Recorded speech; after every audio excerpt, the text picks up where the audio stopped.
Dr. Arthur Evans is the CEO of the American Psychological Association, the leading scientific and professional organization representing psychology in the United States. I was able to speak to him just a short while ago. Dr. Arthur Evans, thanks for joining us today. Absolutely. I'm glad to be here. Okay, so we're still in the midst of a pandemic. Let's take a breath and analyze where we are as a country for mental health, which was a huge issue before the pandemic. There's obviously been more of a spotlight on it during the pandemic. Where do you assess where the country is right now? I would say we're in a pickle. If you look at almost every indicator that we have about how we're doing from a mental health standpoint, it is showing that we not only have a lot of people who are affected, but we have some groups that are disproportionately affected. And we know from trauma research that the kind of stress that the nation has been under for the past several years, 2 years now, it's going to have a long tail. We know that from the research from what happened with people after Katrina, after 9/11, and those were acute events. And what we know is that the longer people are under chronic stress, the worse the outcome. So I think we have a lot of work to do given the magnitude of the problem. What lessons has the pandemic taught us that maybe we didn't know before, or the general public at least didn't know before about mental health illness? You know, I think the fundamental shift that we have to make as a nation, and I think this has come out in the pandemic, is mental health is not about them, a group over there. Mental health is about us, all of us, because all of us have been affected. If you look at the data, it's very clear that a large proportion of the population are saying that they are experiencing stress. We know that from the American Psychological Association's Stress in America survey. We measure the stress of the nation. And it's not just that people are reporting stress, but if you look at the things that people are reporting, they've changed over the course of the pandemic. We saw a spike during the presidential election that was a major stressor. We're seeing now that Ukraine is a major stressor. We're seeing that inflation is a major stressor. So we've not just had a pandemic. What we've really had is a syndemic, where on top of a pandemic, you've had these large social issues that have really exacerbated the impact of the pandemic. And we're seeing it play out in the mental health of the nation. What about the stigma of mental health? If you think about mental health and how it was treated decades ago, I mean, in many ways, we've come a long way. So how do you think the stigma, in some ways, the pandemic, I would think, has helped, is that there has been more attention on mental health, and people, I certainly know people, everyone's been affected by mental health issues or know somebody affected, but it seems like more people are allowed, or it's okay to talk about it. Talk a little bit about that, of how through the years that has improved, but still we got a ways to go. I think you characterize it beautifully, because I think the pandemic, if there is a silver lining in the pandemic, it is that people recognize that mental health is about all of us, and that that goes a long way in reducing stigma. I've been in the field for 30 years, and I don't recall a time when the issue of mental health has been so widely discussed, so openly discussed. One of the things that has been really interesting is that the business community, the number of CEOs and people in the business community who understand that their workforce is under a lot of stress, but their profitability and their ability to do their business is directly related to mental health. I don't think that prior to the pandemic that you had such a widespread number of people who made that connection. Parents are understanding that it is connected to their children's academic performance. And we're seeing that in schools, that there is a huge problem right now with children's mental health, and not just children having problems, but the inability for parents to get the services that their kids need. And they know that that's having an impact on their children's performance. So I think people are finally beginning to understand that this is something that affects all of us, and that there are connections between our mental health and our mental wellness. and all of the things that we care about, our school, our businesses, just how we're doing in general. You wrote a really good op-ed specifically on the workplace and businesses. What is important for employers to know? You said that more in the business community are recognizing this, but certainly not all of them. What do you think is key for employees in the workplace, whatever the workplace is, which obviously can be from your home now? Well, if you take care of your employees, that will in fact help your business. The reality is that you would hope that an employer would want to ensure that their workforce is doing well and that people are healthy and well. And I think that that's true for most employers. But it's also important to understand that that is directly related to your bottom line. And we have a lot of research around that issues like retention, issues like presenteeism, people coming to work but not being very productive, that those things are related to mental health, and that if you want to be competitive, you not only have to be good at the business, but you got to be good at taking care of your people, because that's central to how your business is going to function.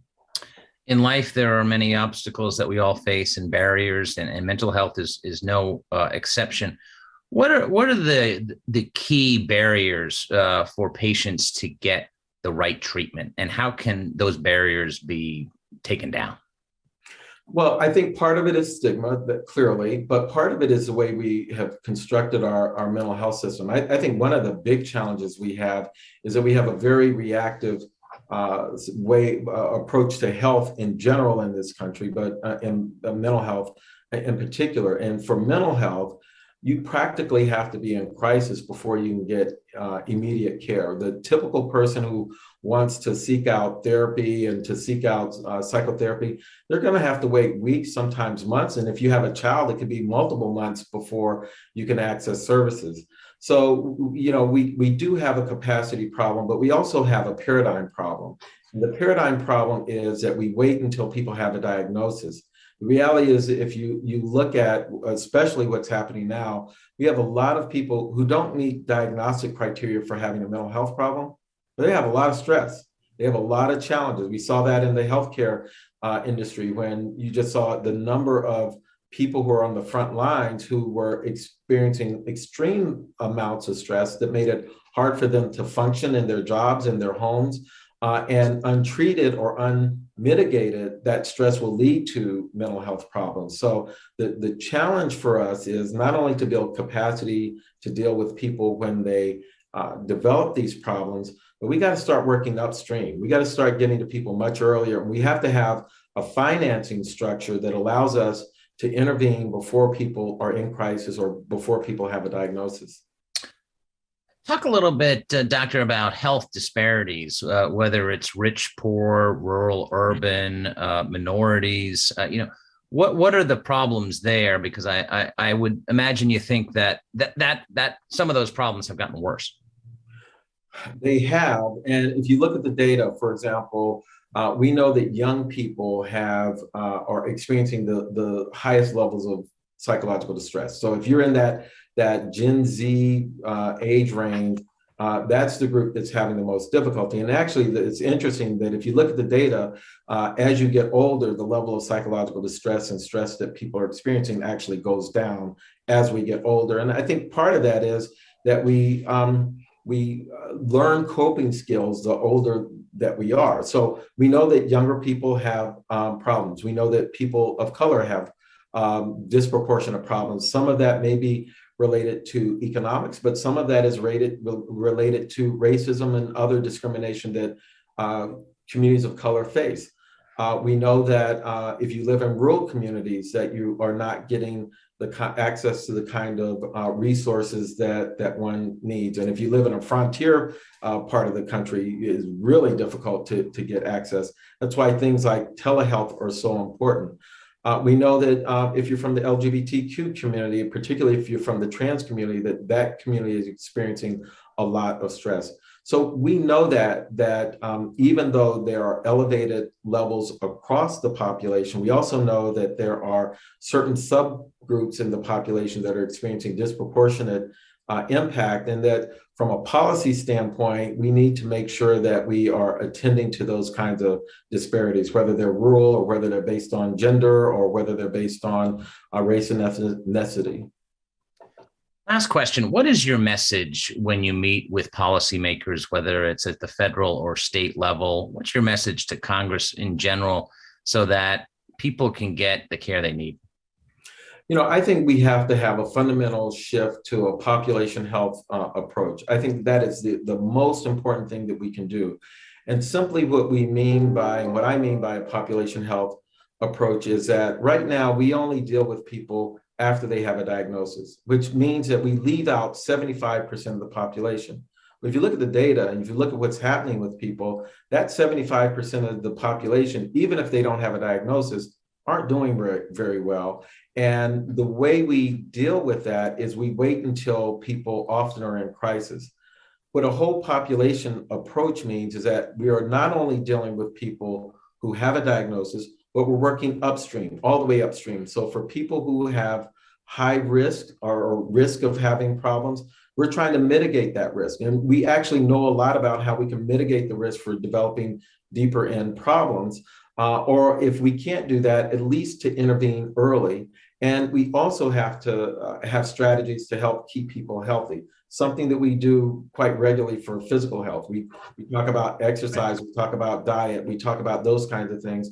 We actually know things that can help people stay psychologically healthy, but we're not really helping people to understand those. We're not helping people to take on more responsibility for their own mental health. And we're not helping organizations, businesses, and schools. We're starting to do this, but we need to accelerate this to create environments where people can be psychologically healthy. We know that we can create environments that are a detriment to our mental health. We can also create environments that can support our mental health. And that's about educating people so that we have some basic mental health literacy across the population in the same way that we try to have health literacy across the population.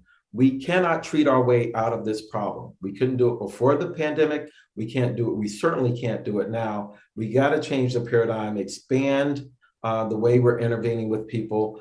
And that's the message that I try to drive home. And one other point about this, it means that we're going to have to change how we finance healthcare. A lot of that is happening now with accountable care organizations and those kinds of organizations that put financial risk on healthcare systems. I'm a big proponent of that because when you do that, it changes the financial incentives so that people are interested in, and the way you make money is by keeping people healthy. Right now, we don't have those kind of incentives in our healthcare system. And so one of my big messages is we got to change the paradigm and we got to change how we finance healthcare. Such a huge public policy issues for Congress and the administration, the states to deal with. Dr. Arthur Evans, thanks for joining us today. Really enjoyed the discussion. Thank you.